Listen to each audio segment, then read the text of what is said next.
आज जो चीज हम डिस्कस करने जा रहे हैं वो है आपके पास सुपर कंडक्टिविटी। तो सुपर कंडक्टिविटी हम कहते हैं ability of materials to conduct electricity with zero resistance, यानी कि ऐसे मटेरियल्स जिनके पास ये सलाहियत हो कि वो इलेक्ट्रिसिटी को आपस में अपने पास से गुजारें, यानी कि उनमें से करंट पास हो, लेकिन शर्त ये हो उनके ऊपर कि उनकी जो रेजिस्टेंस वो ऑफर कर रहे हो कि उसमें से करंट फ्लो ना हो, वो जीरो हो। तो असल में ऐसे मटेरियल्स को हम सुपर कंडक्टर्स कहते हैं। तो चले मैं मुकम्मल भी कर देता हूं आपके लिए कि ये जो मटेरियल्स हैं ये सुपर कंडक्टर्स कहलाते हैं, और ये जो इनकी प्रॉपर्टी है, ये सलाहियत है कि जीरो रेजिस्टेंस ये ऑफर करते हैं। जब इनमें से करंट पास हो तो ऐसी प्रॉपर्टी को हम सुपर कंडक्टिविटी प्रॉपर्टी कहते हैं। तो यानी कि सुपर कंडक्टर्स की जो प्रॉपर्टी है वो असल में सुपर कंडक्टिविटी है।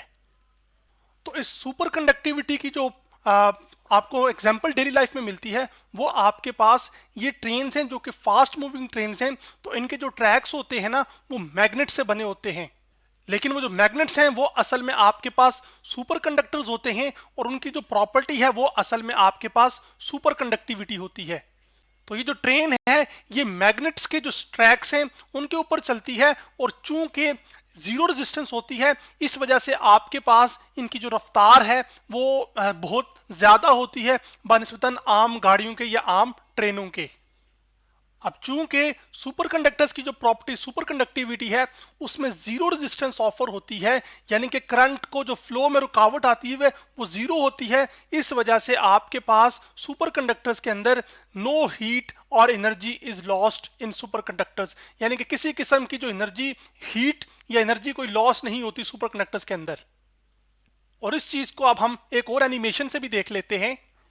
ये एनिमेशन मैंने fed.colorado.edu की वेबसाइट से ली है, जिसमें आपके पास एक ये बैटरी है और 7 वायर्स जुड़ी हुई हैं। तो अभी मैं इस वायर्स के साथ एक बल्ब लगा रहा हूं, तो आप ये देखेंगे कि जो बल्ब है जब इसको इस वायर के साथ कनेक्ट करता हूं तो बल्ब में से करंट फ्लो होता है बैटरी की वजह से, जिसकी वजह से आपका जो बल्ब है वो रोशन हो जाता है।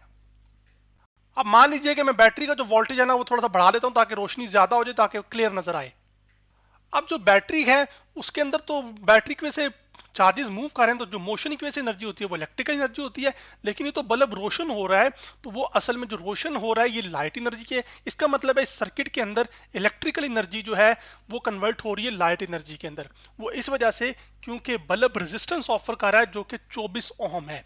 लेकिन अगर इस बल्ब की मैं रेजिस्टेंस जीरो कर दूं, समझाने के लिए भी कह रहा हूं, तो जो मटीरियल जीरो रेजिस्टेंस ऑफर करते हैं उनकी जो कंडक्टिविटी होती है, जो मटेरियल्स रेजिस्टेंस जीरो ऑफर करते हैं उनको हम क्या कहते हैं, सुपर कंडक्टर्स। तो आप ये देखेंगे जब मैं रेजिस्टेंस को जीरो करूंगा तो आपका ये जो बल्ब है वो रोशन होना बंद हो जाएगा, जैसे कि देखिएगा। क्यों? क्योंकि वो जो रोशनी में कन्वर्ट हो रही थी ना इलेक्ट्रिकल एनर्जी, वो इस वजह से हो रही थी क्योंकि रेजिस्टेंस की वजह से एनर्जी लॉस था लाइट की फॉर्म में या फिर हीट की फॉर्म में भी। लेकिन अब किसी किस्म का लाइट या हीट की फॉर्म में एनर्जी लॉस नहीं है क्योंकि रेजिस्टेंस इस बल्ब की जीरो है। तो ये एक रेफरेंस के तौर पे समझाने के लिए कि जीरो रेजिस्टेंस का क्या मतलब है। अब सवाल ये है कि क्या हर एक जो मटेरियल है क्या वो सुपर कंडक्टर है, और वो जो सुपर कंडक्टर है क्या वो सुपर कंडक्टिविटी की प्रॉपर्टी फिर दिखाएगा। तो जो मटेरियल सुपर कंडक्टर होगा वो सुपर कंडक्टिविटी की प्रॉपर्टी तो जरूर दिखाएगा, लेकिन हर एक मटेरियल सुपर कंडक्टर नहीं है। तो आइए एक ग्राफ से इन तमाम चीजों को समझने की कोशिश करते हैं।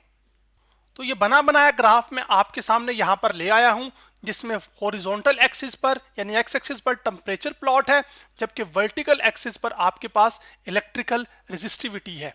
जिसके अंदर ये जो ग्रीन कर्व है ये एक सुपर कंडक्टर के लिए है, जबकि ये जो पर्पल टाइप आपको कलर ये कर्व नजर आ रहा है ये असल में नॉर्मल मेटल के लिए है। तो चलें, जो ग्राफ के अंदर हम दो क्वांटिटीज को प्लॉट कर रहे हैं, टेम्परेचर की बात करते हैं। तो टेम्परेचर क्या होती है? हॉटनेस और कोल्डनेस ऑफ ऑब्जेक्ट, यानी कि कोई चीज कितनी गर्म है या कोई चीज कितनी ठंडी है उसको हम उसके टेम्परेचर से बताते हैं।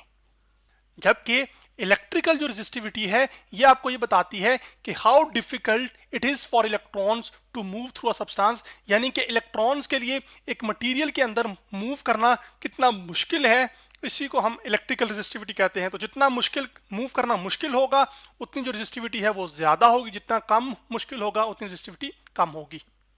तो सबसे पहले हम नॉर्मल मेटल का ग्राफ समझने की कोशिश करते हैं इलेक्ट्रिकल रेजिस्टिविटी और टेम्परेचर के ग्राफ से। तो मान लीजिए कि आपके पास कोई इस तरह का एक मेटल है, जैसे कि मान लीजिए कि कॉपर है। अब आप जो एक चीज इंपॉर्टेंट पॉइंट है वो ये है आपके पास यहाँ पर कि जब टेम्परेचर 0 डिग्री सेंटीग्रेड है तो तब भी जो नॉर्मल मेटल्स होंगे जैसे कि कॉपर होंगे उनकी कुछ ना कुछ रेजिस्टिविटी जरूर होगी, यानी कि वो जीरो टेम्परेचर का जीरो जो टेम्परेचर है आपके पास 0 केल्विन का टेम्परेचर उस पर भी उनके पास रेजिस्टिविटी होगी, यानी कि वो करंट को फ्लो होना उनमें से मुश्किल होगा। ठीक है, लेकिन जैसे जैसे आप हॉरिजॉन्टल एक्सिस के अंदर टेम्परेचर बढ़ाते जा रहे हैं यानी कि इंक्रीज करता जा रहा है, तो आप इस ग्राफ में देख सकते हैं कि जो पर्पल कर्व है इसमें जो इलेक्ट्रिकल रेजिस्टिविटी की वैल्यू है वो भी क्या होती जा रही है, वो बढ़ती जा रही है। तो इसका मतलब क्या हुआ कि जो नॉर्मल मेटल होंगे उनके अंदर जब आप टेम्परेचर को इंक्रीज करेंगे, जैसे कि यहां पर मैं टेम्परेचर को इंक्रीज को मैं अप एरो से रिप्रेजेंट कर रहा हूं और टी टेम्परेचर के लिए, तो टेम्परेचर के इंक्रीज होने से असल में आपके पास ये जो कॉपर की वायर होगी ना इसके अंदर जो नंबर ऑफ क्लूजन्स होंगे ना वो बढ़ जाएंगे, यानी कि टकराव जो एटम्स और क्या एटम्स का या इलेक्ट्रॉन्स का एटम्स के साथ या इलेक्ट्रॉन्स का आपस में जो क्लूजन है वो बढ़ जाएगा, यानी कि टकराव बढ़ जाएगा। जब टकराव बढ़ जाएगा तो उसका नतीजा ये होगा कि आपके पास इलेक्ट्रॉन के लिए डिफिकल्ट होगा मूव करना एक पॉइंट से, जैसे कि इस पॉइंट से इस मटेरियल के अंदर दूसरे पॉइंट तक, क्योंकि बार बार टकराव से वो आगे पीछे तो जरूर कहीं आगे इधर जा रहा होगा, कभी पीछे आ रहा होगा, कभी इधर जा रहा होगा, कभी इधर आ रहा होगा, लेकिन वो एक खास सिमत में आगे मूव नहीं कर पा रहा होगा। तो रेजिस्टेंस आपकी क्या हो जाएगी, वो ज्यादा हो जाएगी, जिसका मतलब ये होगा कि इलेक्ट्रिकल रेजिस्टिविटी भी ज्यादा हो गई है। लेकिन सुपर कंडक्टर्स के केस में सिनेरियो थोड़ा सा उल्ट है। वो ये है कि जब आपके पास मटेरियल्स के हाई टेम्परेचर, आप ग्रीन कर्व को रीड करते हैं, अब हम थोड़ा उल्टा चलते हैं हॉरिजॉन्टल एक्सिस के अंदर। आप क्या करते हैं कि आप टेम्परेचर को कम करते जाते हैं। जब आप टेम्परेचर को कम करते जाते हैं तो आप इसमें ये देख रहे हैं कि आपके पास जो रेजिस्टिविटी है, इलेक्ट्रिकल रेजिस्टिविटी, वो भी कम होती जा रही है। क्यों? क्योंकि जब आप टेम्परेचर कम करेंगे तो नंबर ऑफ कोलिजन्स भी कम होंगे, तो इलेक्ट्रॉन्स के लिए मूव करना आसान होगा। आप डिफरेंट पॉइंट्स पर टेम्परेचर को कम करते जा रहे और आप इलेक्ट्रिकल रेजिस्टिविटी की वैल्यू डिनोट करते जा रहे। लेकिन जब आप टेम्परेचर बहुत ज्यादा ही कम करना शुरू कर देंगे, यानी कि नेगेटिव होना शुरू हो जाएगा डिग्री सेंटीग्रेड के स्केल के अंदर, जबकि केल्विन में भी ये पॉजिटिव ही ले रहे हैं हम, ठीक है, तो आपके पास टेम्परेचर आप कम करते जा रहे हैं, कम करते जा रहे हैं। अब एक ये खास टेम्परेचर ऐसा आएगा जिसको हम टीसी से लेबल कर रहे हैं। ये असल में आपका टीसी से मुराद क्रिटिकल टेम्परेचर है, यानी कि इस टेम्परेचर से अगर ज्यादा टेम्परेचर होगा तो आपके पास वो जो मटेरियल होगा वो एक ऐसा मटेरियल होगा जिसके पास रेजिस्टिविटी होगी, यानी इलेक्ट्रिकल रेजिस्टिविटी होगी, यानी उसमें से इलेक्ट्रॉन का जो मूव करना है या फ्लो करना मुश्किल होगा, तो करंट कम बहेगा। लेकिन अब ये जो टीसी वाला टेम्परेचर है, यानी कि ये जो रीजन है आपके पास, इसमें चले पहले मैं इधर वाला प्लॉट कर लेता हूं, टी ग्रेटर देन टीसी, ये जो हिस्सा है ये बता रहा है कि जो टेम्परेचर है वो क्रिटिकल टेम्परेचर से ज्यादा है, जबकि ये जो हॉरिजॉन्टल लाइन है जो कि ग्रीन आपको दिख रही है, ये असल में उस जगह को या रीजन को बता रही है जिसमें टेम्परेचर टी जो है वो कम है क्रिटिकल टेम्परेचर से। अब जब टेम्परेचर क्रिटिकल टेम्परेचर से कम होगा एक मटेरियल के लिए, तो आपके पास वो मटेरियल बन जाएगा सुपर कंडक्टर, यानी कि ये जो रेजिस्टेंस ऑफर कर रहा होगा कि इसमें से करंट फ्लो ना हो, वो असल में फिर जीरो होगी। यानी कि आपने टेम्परेचर इतना कम कर दिया कि आपका ये जो सुपर कंडक्टर है, यानी कि जो मटेरियल अब सुपर कंडक्टर बन चुका है, ये कूल डाउन हो चुका है।